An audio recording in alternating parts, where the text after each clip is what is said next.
होलिका उत्सव आज राज्यासह देशभरात साजरा होतोय. फाल्गुन पौर्णिमेला होलिका दहन केलं जातं. पुराण कथेनुसार भक्त प्रल्हादाला भस्मसात करण्यासाठी त्याचे वडील हिरण्यकश्यपू ही बहीण होलिका हिनं प्रयत्न केला होता.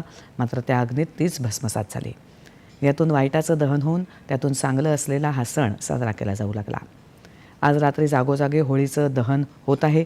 विशेषतः कोकण आणि कोळीवाड्यांमध्ये पारंपरिक पद्धतीनं हा उत्सव साजरा होत आहे. होलिका दहन करताना पर्यावरणपूरक साधनांचा वापर करावा असं आवाहन प्रशासन आणि सामाजिक संस्थांनी केलं आहे. होलिका दहनाच्या दुसऱ्या दिवशी रंगांची उधळण करत धुळवडीचा आनंदोत्सव साजरा केला जातो. यासाठीही पर्यावरणस्नेही रंगांचा उपयोग करावा असं आवाहन करण्यात आलं आहे. होलिका पूजन तसंच प्रेम, स्नेह आणि बंधुभावाचं प्रतीक असलेला रंगोत्सव सर्वांच्या जीवनात आनंदाचे रंग भरो, अशा शब्दात राज्यपाल CP राधाकृष्णन यांनी होळी आणि धुलिवंदनाच्या शुभेच्छा दिल्या आहेत. तसंच रंगोत्सव साजरा करताना पर्यावरण रक्षणाबद्दल जागरूक राहण्याचं आवाहनही त्यांनी केलं आहे.